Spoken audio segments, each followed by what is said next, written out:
The shipping container arrived at Lewis Cord's ranch on a Tuesday morning, dropped unceremoniously by a galactic freight hauler that didn't bother landing properly. The metal box kicked up red dust across his property, startling his cattle into a nervous shuffle. Lewis wiped sweat from his brow and approached the container with his datapad in hand. The return label made his jaw tighten. Rejected. Recipient refused delivery. Reason: age discrepancy. Son of a... He punched in the override code. The container hissed open, releasing a cloud of cryogenic mist. Inside sat a woman unlike any he'd seen before, even in his 30 years of dealing with off-world traders. She was tall, nearly 7 feet, with scales that shimmered like hammered copper in the harsh sun. Her eyes were vertical slits of molten gold, and small horns curved back from her temples. She wore a simple gray travel suit that did nothing to hide her alien nature. "You are Lewis Cord?" Her voice rumbled like distant thunder, her translator clicking softly at her throat. "Yes, ma'am." He extended a calloused hand to help her out. She stared at his hand for a long moment before taking it. Her palm was warm, almost feverish. "I am Orla of the Draknari matriarchy. I was..." She paused, and Lewis saw something flicker across her reptilian features. Shame, maybe. "I was sent back." "I saw the label." Lewis guided her toward his homestead, a modest structure of solar panels and weathered wood. "Coffee? I do not know this word." "Then you're in for a treat." Inside, Orla had to duck through the doorway. She moved with controlled grace, taking in every detail of his simple home with those unsettling golden eyes. Lewis busied himself with the percolator, sneaking glances at her reflection in the kitchen window. "The merchant who arranged my contract said I would be suitable," Orla said quietly, settling into the reinforced chair Lewis used for visiting traders. "He did not mention to the buyer that I am 53 cycles old. In Draknari terms, I am..." She searched for the word. "Past prime." Lewis poured 2 cups and sat across from her. "How old is that in Earth years?" 42 of your solar revolutions." He snorted into his coffee.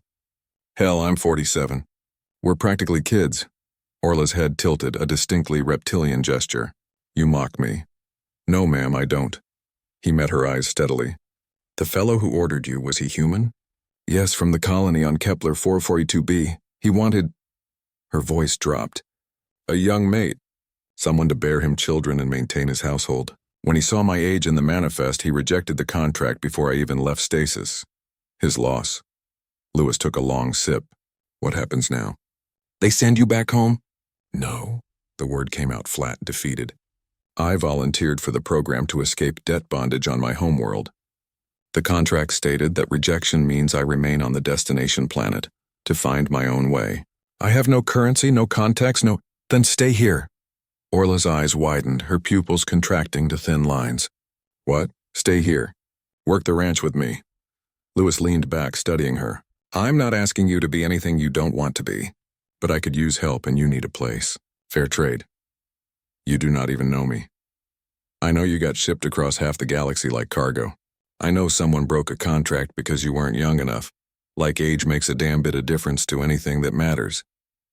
He gestured around the modest home. "It's not glamorous, but it's honest work, and nobody here cares how old you are." For a long moment, Orla said nothing. Then slowly she nodded. "I accept. But I must warn you, I know nothing of ranching." "That's all right. I know nothing about Draknari culture. We'll figure it out together." Over the following weeks, Lewis discovered that Orla was quick to learn and stronger than any human he'd ever met.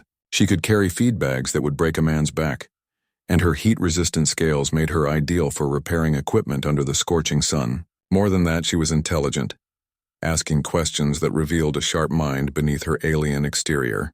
In turn, Orla discovered that humans were more resilient than Draknari traders had led her to believe. Lewis worked from dawn until dusk without complaint, his weathered hands capable of both brutal labor and delicate repairs. He never once commented on her appearance, never made her feel like the rejection had defined her worth. One evening, as they sat on the porch watching the sunset paint the sky in shades of orange and purple, Orla spoke. "On my world, females my age are considered burdens. We are not young enough to be desirable, not old enough to be wise. We exist in a space where we are simply unnecessary." Her translator struggled with the emotion in her voice. I thought all species viewed age this way. Humans are strange about age, Lewis admitted. Some of us worship youth like it's the only thing that matters. But out here, he gestured at the vast expanse of his land. Out here you learn that what matters is whether someone can stand beside you when the work gets hard.